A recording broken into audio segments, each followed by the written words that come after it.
साय सरकार ने आबकारी विभाग के सिस्टम से एक फैसला करते हुए FL10 लाइसेंस को हटाकर शराब खरीदी बिक्री का एक नया प्लान तैयार किया और दावा है कि इससे बिचौलियों का सिंडिकेट पूरी तरह से नेस्तनाबूद होगा, असरहीन हो जाएगा और साथ ही लोगों को क्वालिटी प्रोडक्ट सही दाम पर मिलेंगे। अब विपक्ष का दावा है कि साय सरकार ने पूरे भ्रष्टाचार तंत्र का सरकारीकरण करने की तैयारी कर ली है। ये रिपोर्ट देखिए।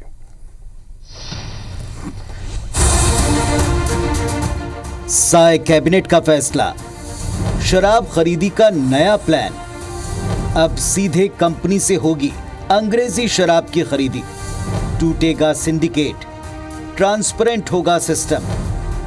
पिछली कांग्रेस सरकार के दौरान का आबकारी घोटाला लगातार सुर्खियों में रहा। आरोप है कि तब सरकारी सिस्टम के समानांतर लिकर सिंडिकेट ने 2000 करोड़ से ज्यादा का घोटाला किया, जिसके चलते कई IAS और कारोबारी जेल की हवा खा रहे हैं तो कईयों पर ED EOW के एक्शन की तलवार लटकी है। साय सरकार ने तय किया है कि छत्तीसगढ़ बेवरेज कॉर्पोरेशन अब सीधे निर्माता कंपनियों से विदेशी शराब खरीदेगा, यानी अब से बिचौलियों द्वारा शराब की सरकारी दुकान पर सप्लाई का सिस्टम बंद होगा। दावा है कि इससे करप्शन पर फुल स्टॉप लगेगा और सरकारी खजाने की कमाई बढ़ेगी। विदेशी मदिरा का क्रय इससे पहले लाइसेंसियों के माध्यम से किया जाता था। सरकार ने इस व्यवस्था को समाप्त करने के साथ ही विदेशी मदिरा क्रय करने की जिम्मेदारी अब छत्तीसगढ़ बेवरेज कॉर्पोरेशन को दी गई है, जिससे मदिरा पीने वालों को उनके पसंद के ब्रांड उपलब्ध आसानी से हो पाएंगे। इधर सरकार के दावे के उलट कांग्रेस नेता साय कैबिनेट के फैसले को भ्रष्टाचारी तंत्र का सरकारीकरण बता रहे हैं। ये पहले इसके लिए टेंडर निकाले थे FL10 के लिए, जो विदेशी शराब बेचने के लिए वेंडर तय करने के लिए, और चुनाव के समय चुनाव आयोग से अनुमति लेके इन लोगों ने टेंडर खोला। 10 लोगों को इन लोगों ने वेंडर बनाया सरकारी तौर पे। अब उसके बाद किसके कहने पे उस नीति को बदल रहे हैं, अब पता नहीं इनकी सरकार में क्या चल रहा है। ऊपर ये हमारे मुख्यमंत्री जी तो रिमोट कंट्रोल जैसे चल रहे हैं।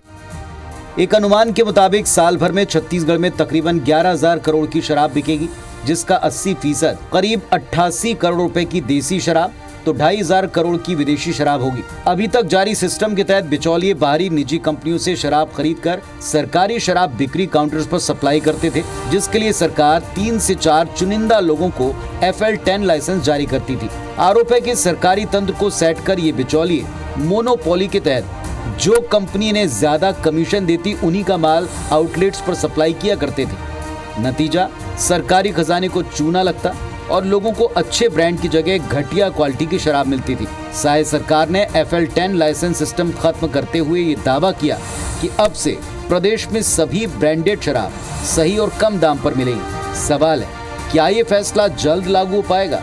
क्योंकि चंद महीने पहले ही सरकार ने FL10 लाइसेंस जारी किए हैं, जिसके तहत सप्लायर और सरकार के बीच 1 साल का एग्रीमेंट है।